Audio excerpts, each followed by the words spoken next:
Well, hello, everyone. Welcome to another episode of Agency Accelerated. Let's go ahead and get started. So, listen, friend, if you're anything like most marketing agencies, your number one problem headed into the next year is most likely going to be growth. How do you grow your marketing agency strategically? That's the question that we'll be talking about today.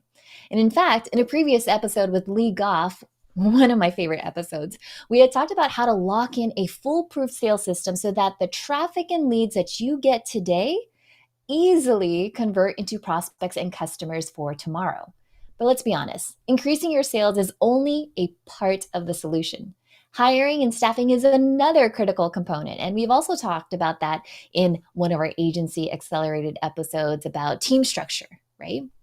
And in fact, for those of you that are really interested in that topic, in next season, we'll have a staffing expert join the show to expand on that a bit more.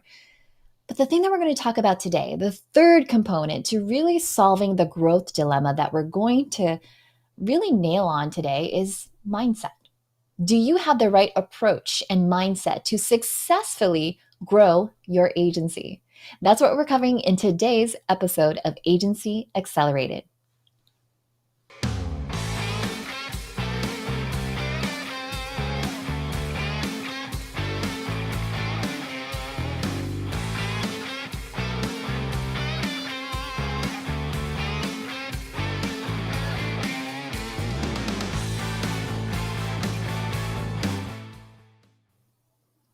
Welcome back to Agency Accelerated, where we explore ways to grow and scale your agency with some of the most trusted brands and experts in the industry. I'm Stephanie Liu, and we're live every other Wednesday at 2 p.m. Eastern Time, 11 a.m. Pacific Time on Facebook, Twitter, YouTube, and of course, LinkedIn. So make sure you head on over to agorapulse.com/calendar and subscribe so you don't miss any episodes. And make sure to stay until the very end because you'll get a chance to get your hands on an easy way to add more revenue to your marketing agency. So having said that, I want to give a quick shout out to our audience, especially the Captivate on Command crew. You've got Joe Floyd, Amanda, Amy Dang, and the rest of the crew tuning in. Thank you so much for being here. Now, having said that, it's no secret that having the right attitude and winning mindset is the secret to most successful agencies, which is why most agencies invest in mindset and having their pitch teams get certified in neurolinguistic programming, including yours truly, which is why I'm absolutely thrilled to have the best-selling author, Jairek Robbins, on the show with us today. Listen, friends, Fast Company calls him inspiring and says he'll make your life less ordinary. How about that? Forbes says Jairek will teach you how to succeed. In fact, Deepak Chopra will advise you to go to Jairek to help create meaning and fulfillment in your life. Brian Tracy applauds Jarek's ability to teach people how to develop meaning and purpose in life and then to make a difference in the lives of others. So if you're looking for ways to level up in your life and in your business, then this is the episode for you. Jairek is here today on Agency Accelerated to help you with your marketing agency. Jairek, welcome to the show. How you doing? Hey, thanks for having me. It's good to be here. How you feeling? Really, really good. Really good. I was taking notes on a few things you were leading in with that I think are worth chatting about. Oh, I love that. See, you gotta love it, friends. When you have a guest that's like, you know it, that's exactly what we're gonna hone in on today. So good, good, good. So, Jairek, in the last episode, we had our good friend, agency coach Lee Goff, and he was absolutely terrific because he was talking about how to build better sales systems to grow. And at one point, my favorite part in the interview is that we started talking about the importance of knowing your values and building a business around the lifestyle by design of what it is that you want to accomplish. And so for that reason, I'm so excited to talk to you about this in talking about what it is that you do specifically and the kind of coaching that you do. And so what do you mean when you say for purpose business? Sure. So there's one piece. I'll go back real quick to something you said that I think is incredibly important. And I'll ask this to you, but kind of to everyone who's watching as well. So the first question I'd start with is how big would your business be if every client who ever tried doing business with you, whoever bought from you one time or was a client at one point, if every client who ever tried you was still an active monthly paying client, my question is, how big would your business be? Wow. Wow, that's a really good question. I would say for me personally, I think the shifts in my business and where it's gone has changed. So let's say the first client that I ever had in year one would not be the same client that I would want to have in year six of business because the pricing, the temperament, and the mindset was completely different back then. Is that what you mean? So I'll say it another way. There's this lady I met. She was struggling because of the pandemic. She's a professional baker. She bakes those giant fancy wedding cakes. She's based in London, England. So she has, weddings and corporate event, like these massive, beautiful, multi-thousand-dollar cakes. And at the time COVID happened, she moved out to the countryside. She was around nobody who could afford her cakes because they can't afford that in a little village, she said. And I said, well, wait a second. All your sales are based on one-time sales. I said, if how many people have ever bought a cake from you? And she's like, I don't mean to brag, but I'm kind of famous. Like, I've been doing this a very long time. People know me. Like, there's a reason they paid 9,000, 10,000 pounds for a cake from me. I was like, 10 grand Mm-hmm. for a cake? It better be good cake. Like, my gosh. And Does she said she thought about it and was kind of puzzled, and she smiled and looked up and said, if every person who's ever bought one of my cakes was an actively monthly paying client, she goes, honestly, I'd own the BBC. mm, I went, whoa. Well, why aren't they? Why good aren't question. every person that's ever bought from you an actively paying client? Now, you made a distinction. I don't want the clients at that price point, at that stage, with that mindset. I'm saying if you upgraded all of them to your current situation Yeah. and they were all actively paying clients, I did that number with another agency, another company. They said over the years, they've had 4,000 people buy their stuff from them. I was like, oh, Yeah. high five.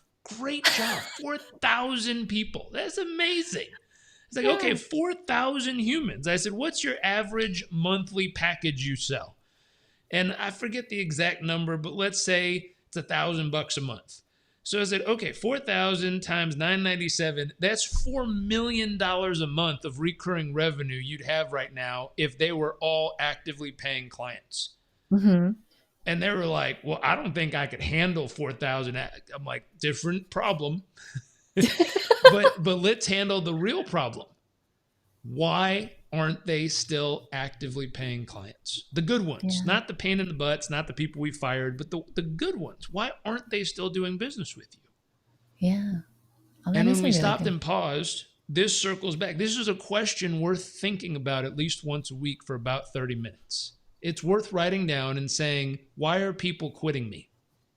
Why are Mm, people deciding that it's insane to stay with me instead of insane to ever leave me?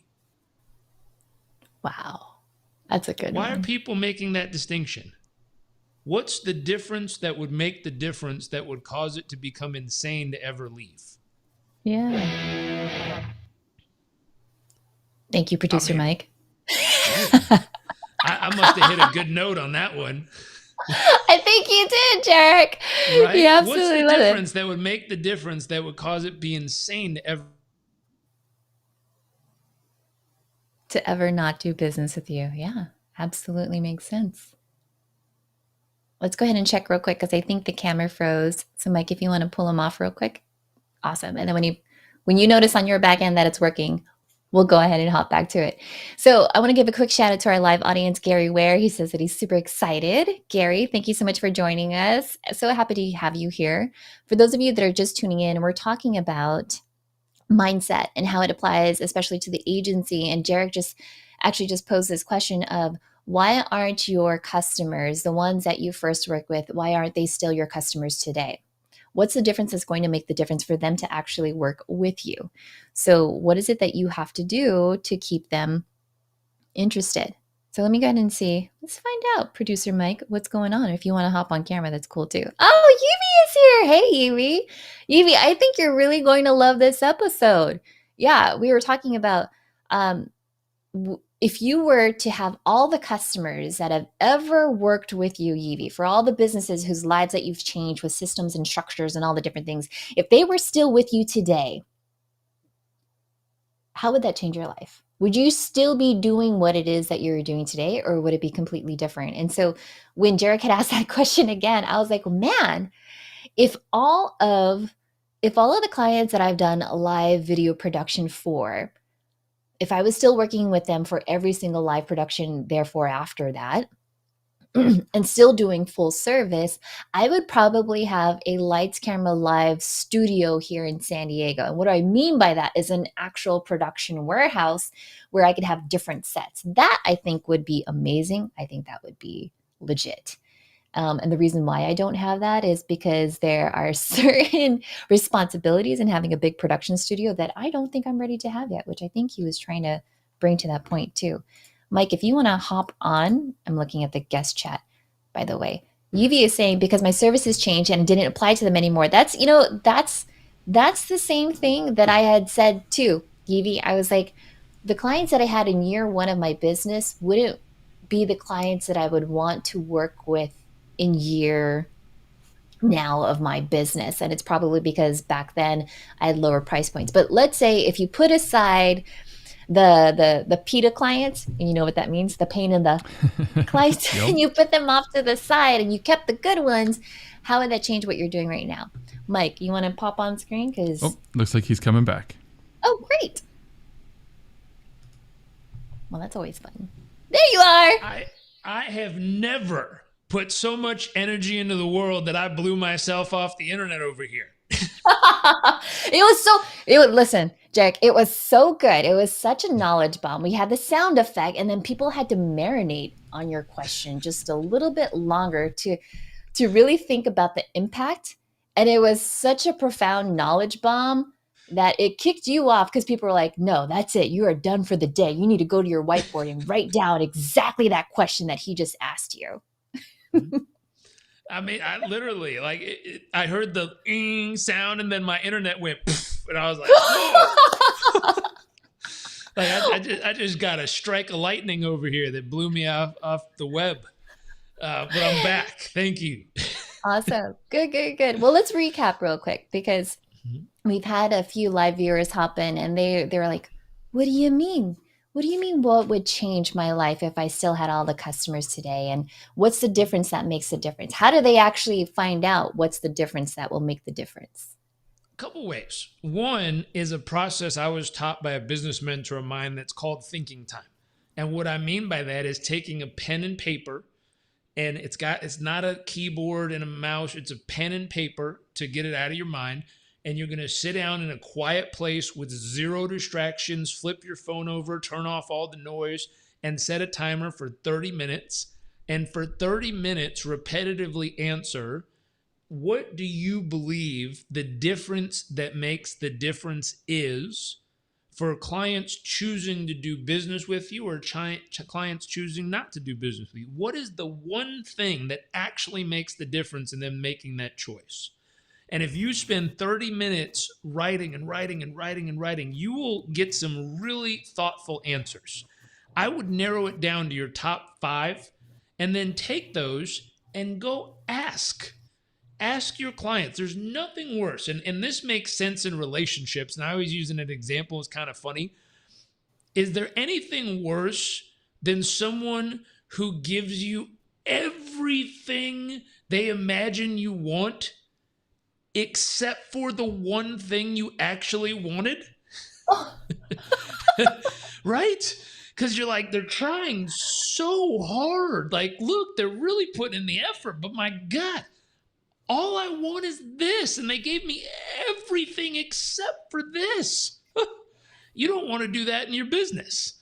And so when we ask the question, what's the difference that makes the difference?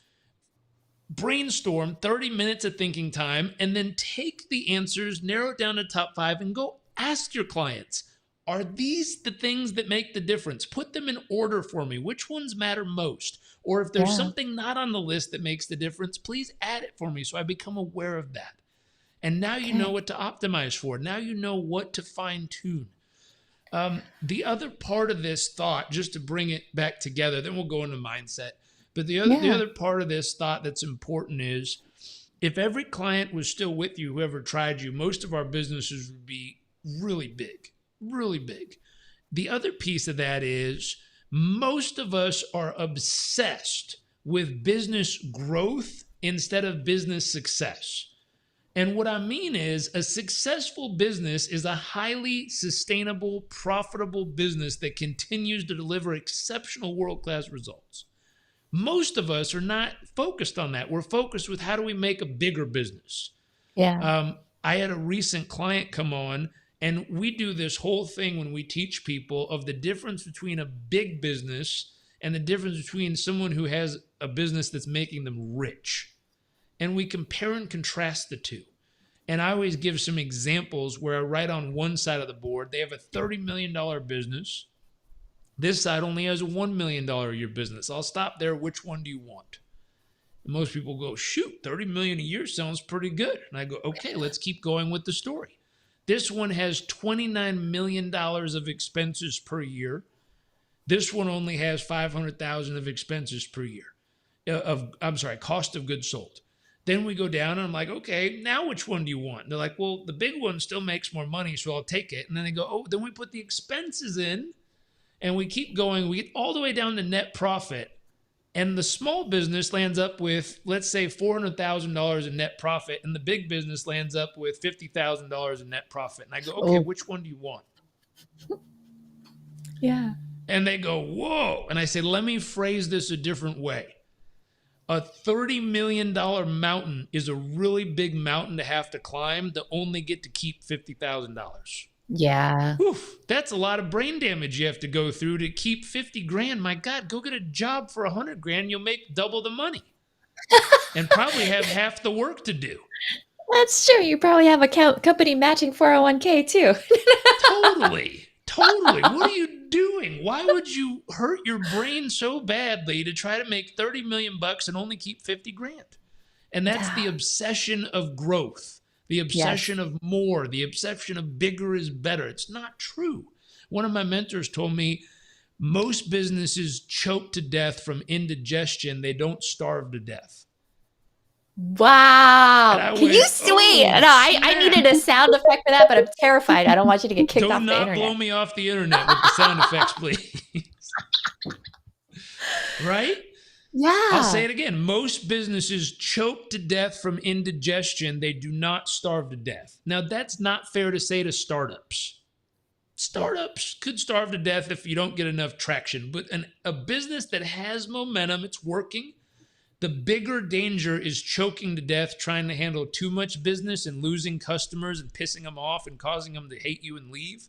Then it really is truly, it's if you just keep a small amount, we call it max capacity, and you really, really over deliver, you do the difference that makes the difference for them, and you rock their world. Most of us can have a highly profitable, lean business and make a ton of money and become really rich in the process without needing to get big to do it. Yeah. That's something that you don't often hear these days is building a profitable lean business. It's always how do I get bigger? How do I outsource? How do I do more? Yeah. It's interesting. It's interesting. Good. So, Jairek, how would you tell the agencies that are watching this show today, how would you have them talk about success differently then? How should they start measuring success then? Well, success is, I've had people say, well, success is up to you. Success is what you want it to be. And then I had someone else chime in and go, that's complete crap. No, it's not. Success is achievement of whatever you're focused on. Like, stop trying to change definitions. And I started laughing. I'm like, okay, I kind of like that too. I like both sides. And what I've learned is if you sit down and you ask yourself, going back to values, what's most important to you in life? What I've found is when people can take care of themselves well enough that they can check that box and go, I'm good as a human. I don't really need anything. There's a way to know if that's true, and it's 3 questions. Can you affirm yes to the 3 questions, which are I am enough, I have enough, and I'm loved enough? I am enough, meaning who I am as a human being, not a human doing, not what I accomplish, not what I do, just me as a human being. By waking up, doing nothing but existing, I'm enough. There's nothing I need to do to be, I'm enough as a human being. Can you get to that place mentally, emotionally, physically, spiritually, where you truly, truly feel it every day and you believe it in every molecule of your being? I am enough. Number 2, I have enough. Can you look around in your life, no matter how much you have or don't have, can you look around in your life and say, yeah, I've got enough. I've got enough to have a great life. I really love the situation I'm in. I love it this way. I have enough. Check. The third one is an internal piece. Can you look yourself straight in the mirror and can you say, you know what? I'm loved enough. I have more than enough love flowing into my life and abundantly overflowing from my life. If you can say, I am enough, I have enough, I'm loved enough, truly, truly, and mean it in every ounce of your being, then we can check you off the list. You don't have to focus on that anymore, which means you don't have to focus on yourself and you can start focusing on other people, things, or processes or projects that are most important to you. When you make that transition, now we ask the question, now that you're handled, what is most important to you in life? Yeah. And you got to step back and decide. For most people, I just did that. We have a group of business owners we train from all over the world. I just asked this question to them. And the question was, what's most important to you? And I said, I'll give you 3 main categories. There's lots of stuff, but let's just chunk it up to 3 categories. I said, you get a big circle, a medium circle, and a small circle. And you decide which goes in which circle. And I said, you get relationships. This could be family, intimate, friendships, just relationships. You get self, your mind, your body, your emotions, who you are, and you get work or school for some people, but work more or less. I said, you decide. One of them gets the big circle that takes up the majority of time. One of them gets the medium circle that takes up the rest of the time. And one of them gets the little circle, which oftentimes get forgotten. You decide which one goes in which circle. And the pattern I noticed was everyone currently was writing work, family, self. And I said, okay, that's how your life looks right now. Work, family, self. I said, if you could have it all your way, one of my favorite phrases, it doesn't mean you get it your way. It's just that if you could have it all your way, if you could have it all your way, what would the order be?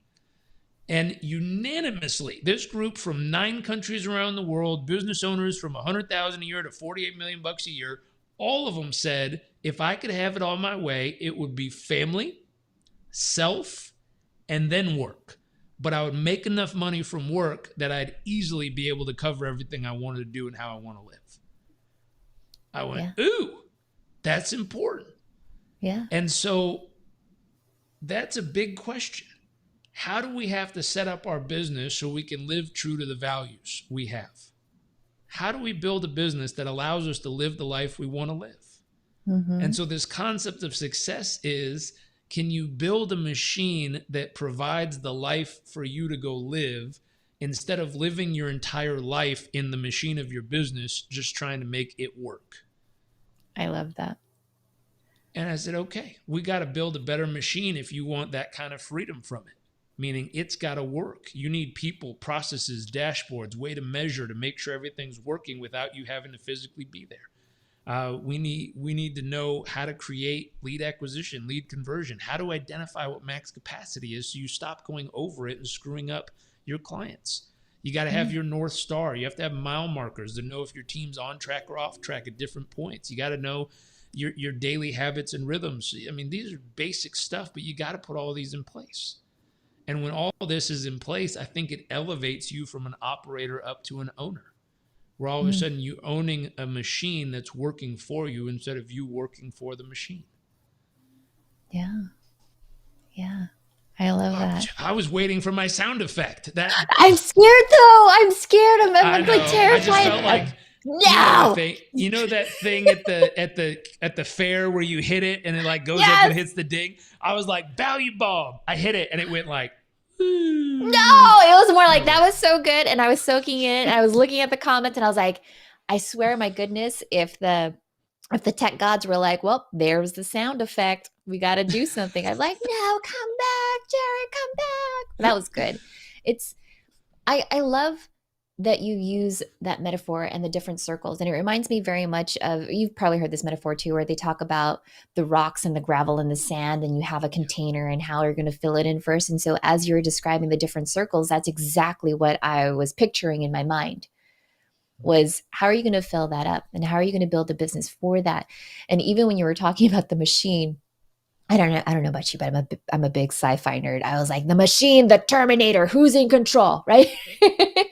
So how yeah. could you build a business that works for you, and you could build a life around that versus constantly clocking in? And I think this is really an important topic to talk about because go ahead.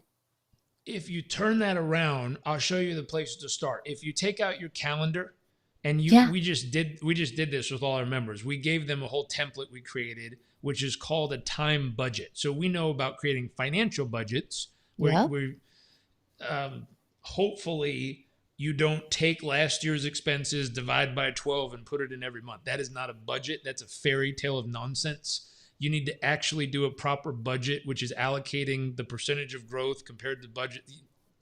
Totally different game. But if you do a proper financial budget and you've allocated where the money needs to go to grow the business, how you want to grow it, or to maintain profitability or grow profitability, if you've done it properly, then you know the process. If you take that over to your calendar, and now I ask you the same question as the financial budget. What are the resources you need to put aside in order to get to the goal or target you want to get to?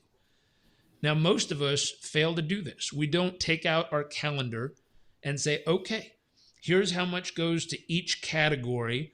And all of a sudden you realize, whoa, this thing's full. But Yeah. before you get to that part in business, the very first thing to put into your calendar is according to your values. If people want your family to come first, take every major family thing you want to do and put it into your calendar first.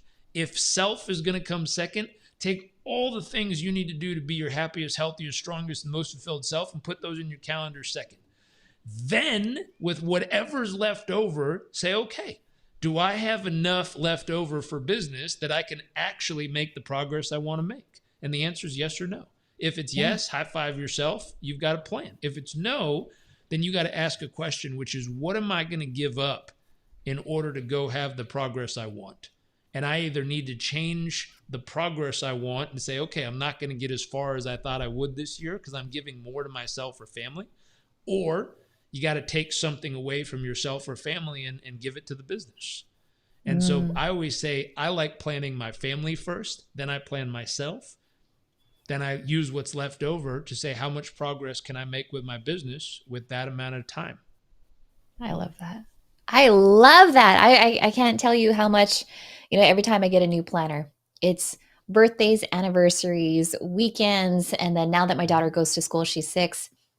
Okay, when's her fall break? When's her winter break? And then plan my business around that. Because to your point, it's like I know what the first 6 months of 2022 is going to look like and how much time I can dedicate towards that. And then the second half of the year, I usually don't do as much because I live in San Diego. And I like to go to the beaches or I like to do certain things with family. And so I know that that's where majority of the anniversaries are. So thank you so much for sharing that. That's so, it was always one of those things where I'm like, do other people think like this?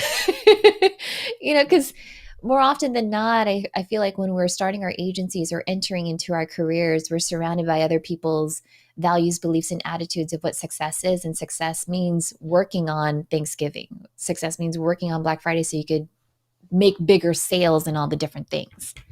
So that's helpful. Hey, crew, if you're just tuning in, we're talking about how to develop the kinds of habits and mindsets that marketing agencies can put in place to grow and scale faster. And I'll even say, like, we've been talking a lot about principles of like Jairek that he's been sharing, not only apply to business itself, but really it kind of starts off with you and understanding what's most important to you. But first, I want to give you a quick story about how one agency in particular, Stony Creek, is currently growing by leveraging Agora Pulse. So let's do that and then let's get back to the show. One, I love social media. I love what we do. I love, one of my sayings is that I feel like we're changing the world one post at a time. And the positivity, it's just, who I am. Currently, we are growing leaps and bounds. We just in the last couple of years have expanded our office. We're getting ready to expand again. We manage over 150 accounts just on Agora Pulse. So it has to be user-friendly for me and everyone that works with it, and it has to be something that I know that I can rely on, that I can trust. Like I said, and the biggest feature that we have is just the dashboard, that it is so easy to use and that anybody can use it. And actually, one of the reasons why I switched from the company that I had used before was that the lack thereof of customer service. It's definitely been, if not the best, one of the best companies to deal with as far as customer service. All right, friend, if you'd like to learn more about how Agora Pulse can help thousands of agencies grow and scale their business, head on over to bit.ly/add agency revenue for a free webinar. So having said that, let's get back to Jairek, because I don't know about you, but he has been just shutting down the internet with all with all of his value bombs today, and I absolutely love it. So Jairek, let's get back to agency owners in marketing specifically. They spend a lot of their time in their business rather than working on it. And we talked about the circles, the big, the small, and the medium one. What are some of the progress and planning questions that agency owners can answer to really evaluate and focus their efforts in the upcoming year, if it's different from what you've already shared with us in the calendars? Sure. I mean, you could start with a really simple question. Why isn't my business already 2 times the size it currently is? Mm. This is an important question. Why isn't it? Why isn't it twice as big as it already is? And you could change that question to go along with what we started with is, why isn't my business 5 times as profitable? Meaning, without growing another client, why am I not 5 times more profitable off the current clients I have? If you wanted to think a little deeper, going back to what's the difference that makes the difference? If I can really identify, why do they choose us versus everyone else? What is the thing that causes them to come here? You just heard from one of the clients, customer service is one of the things that makes the difference for that client. If you want to keep thinking and keep digging through these types of questions, how would I run my business if all of my future growth was dependent on referrals only? How would I run my business if all of my future growth was dependent on referrals only? Meaning you couldn't do any marketing, you can't do any ads, you can't do anything to get new clients except for get your current clients to bring new ones to you. How would you treat your clients differently if all future growth was dependent on them bringing in other clients? And so if you started with just those questions, those are not 10-minute jot down a couple thought questions. Those are 30-minute with a pen and paper, one question per 30 minutes, and really dig into the answers, and you will find gold for your planning in 2022. I love that. It's those questions. Do you usually do that with your business accelerator? Is it annually? Is it quarterly? Like, how do you hold them accountable when they're working with you? Sure. We have different levels. Our accelerator are people who are at 200 grand trying to get to $1 million. So it's a blend between strategy and tactical. Tactical, we're showing them specific things to do to drive their business forward. Strategic thinking, that's where we bring in those types of thoughts. And we say, okay, let's think about strategy here. Why aren't you 3 times bigger than you are today? What's the real obstacle between you and 3 times the size of your business? What's the real obstacle between you and 5 times the profitability? And sometimes it's courage. Like, wow, I just don't have the courage to go back to my clients and tell them I'm going to raise the price. Ooh. I go, oof. Sometimes it's courage around, I don't have the courage to go tell that person who's a pain in the butt on my team that they need to find another place to be a pain in the butt. It's like, that's costing you a lot of clients. It's really ticking them off and causing them to leave. Yeah.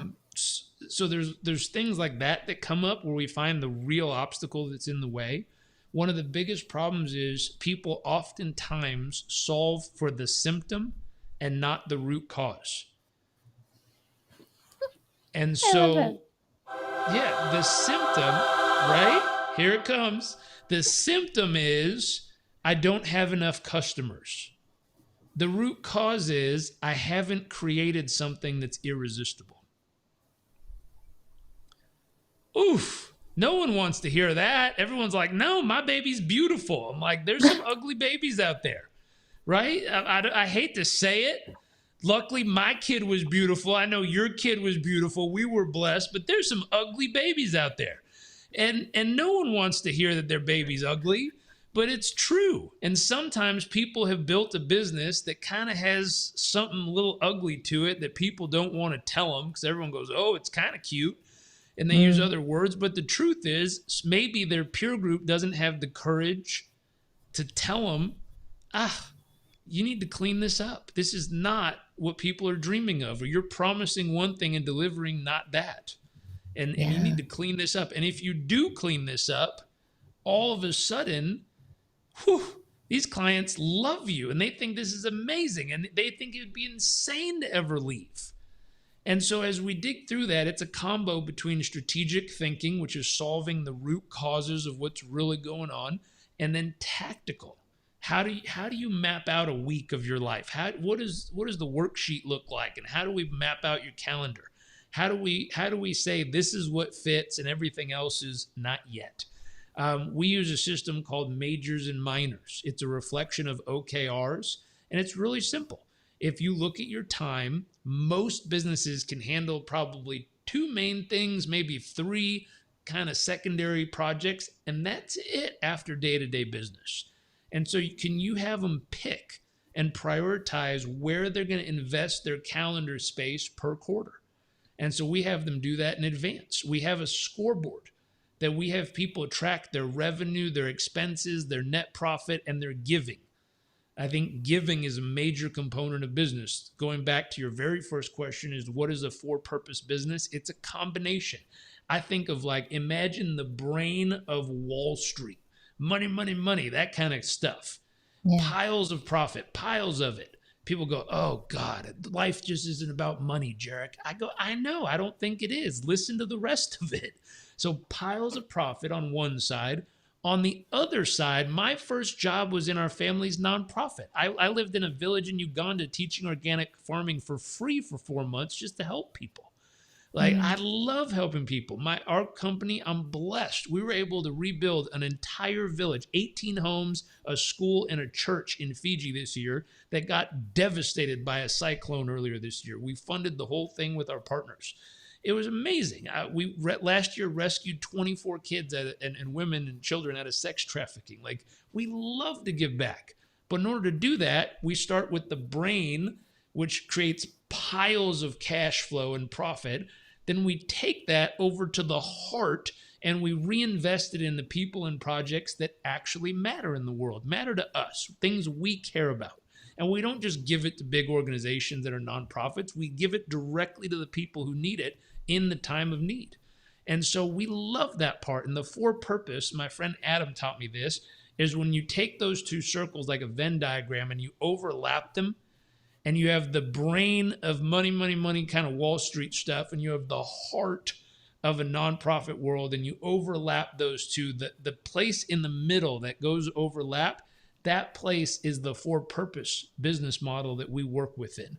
We want to do both. I want to make businesses and help businesses become wildly profitable and then take their profit and reinvest into the people and projects that really matter to them in the world. That's powerful. That's powerful. Yeah, awesome. Thank you so much for sharing that. I love your thinking and how you break it down in terms and how everything is, you're holding them accountable.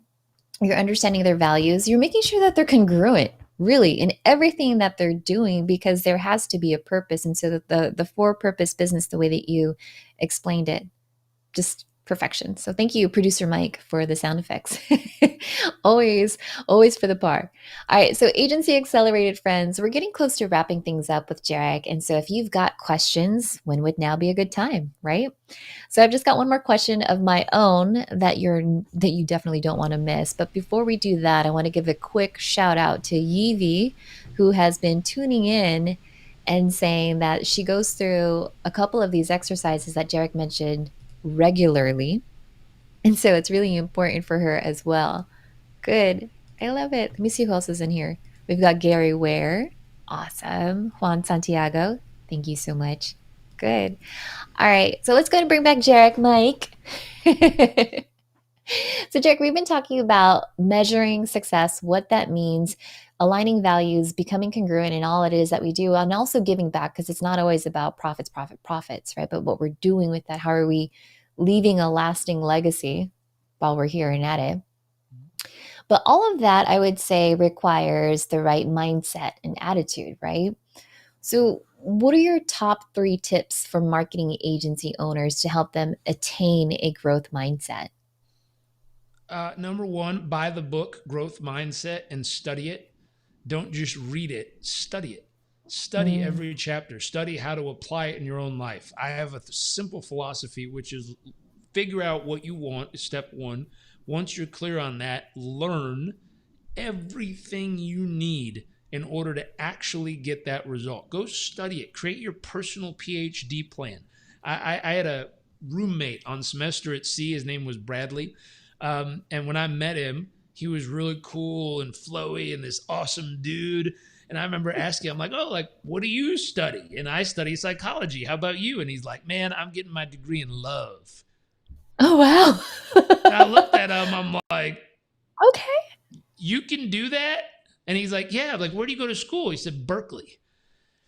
Oh, it makes a little more sense now that you say Berkeley, but you can get a degree in love? How do you do that? And he's like, well, I'm in the create your own degree category at Berkeley, where I come up with the curriculum and I come up with the books and courses and everything I'm going to do. And then I need it approved by a faculty advisor. And as long as it's approved and I do all the work, then I get to check off that I have my bachelor's in love.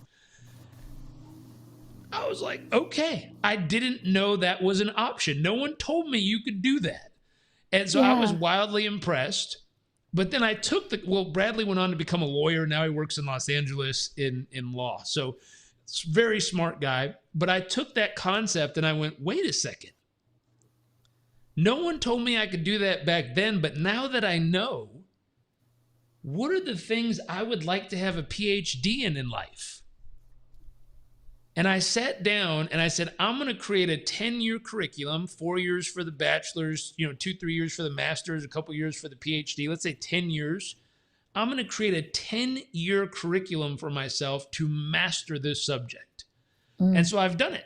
I've done it in relationships. I've done it in business. And I'm 8 years into my business one. And I've done it in health and human performance.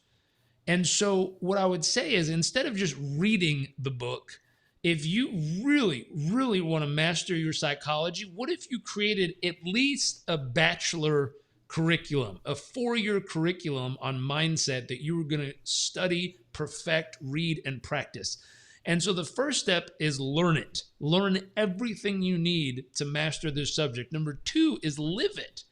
I mean, if you go gather all the information, but you don't apply it, what the heck is that for? What are you going to do with it? Keep it in your brain? Like, you got to use it. And so the real test, if you've really truly learned it, is, can you actually get the results yourself? Can you actually shift your mind to that growth mindset? Can you really step into a situation where a total disaster happens and you go, every failure is one step closer to a success? Like, can you believe it? Can you feel it? Can you eat your own cooking? Can you really, truly tap into what you've learned? If you can, and you've really lived it, and you're walking, talking, moving, breathing version of it, then go to the third step, which is give it. Find a way to pay it forward. Help others experience the bliss as well. And so in those 3 categories, I've done my personal version of a PhD program in relationships, health, and fitness. I'm 8 years in. I'm in my master's on business, more or less, in my little curriculum. But I'm Yeah. 8 years into that, got 2 more to go. And each time I've done it, I've learned it, I've applied it in my own life, I've gotten the actual real world results, and then I built programs or courses to find a way to help other people experience it as well. And it's worked, which is really cool. So my thought is, how do you get that growth mindset? Create a curriculum over a significant period of time that actually is going to cause you to really learn it, live it, and then pay it forward and help others experience the bliss as well. Learn it, live it. Learn it, live it, and pay it forward. I feel like I need a shirt that's branded. It's like branded merch now. There Wait you a go. second. Learn it, live it, give it. Got it. Love it. I love it. Jairek, this has been so much fun. Everything that you've said, I have pages and pages of notes. I always tell people, sometimes when I have amazing guests like you, I want to pay attention to everything, and I have to apply it. I have to write it down, because once the episode ends, we'll transcribe it and do all the things, but I have to learn it, live it, and apply it, and do all the amazing things. So Jairek, can you let our viewers know, can you tell the folks where else they can find you? Where can they learn more about you? Sure. A couple places, really simple. You can go to my website, which is jarekrobbins.com. If you want to kind of follow along in the life journey and meet my son and wife and all my wonderful friends and watch me fall off surfboards, you can go to Instagram. It's usually where I post all that fun stuff. But between those two places are usually the place to find me. I love it. And so for those of you that found a ton of value from today's episode, just as much as I have, the planning and processing questions, all of that wonderful stuff, head on over to the website. There's tons of stuff there. Even before the show, I was like, ooh, this is really good. I really like this. So head on over there. And then for all the what's it like to be Jairek and everything else, head on over to Instagram. All right, friends, that's all we have today. But don't worry, because as you already know, we have even more incredible shows coming up. In our next episode, we'll be talking to an amazing messaging marketing expert. You all know and love her, Kelly Noble Mirabella, who's going to help us expand our agency services into that innovative area. And we'll wrap up the season exploring how Wave.video can help us create engaging content for clients. And not only that, though, but check this out. Next season, we'll feature guests from Adobe, Ogilvy, and so much more. So remember to subscribe to the calendar at agorapulse.com/calendar if you want to be sure to catch our live episodes.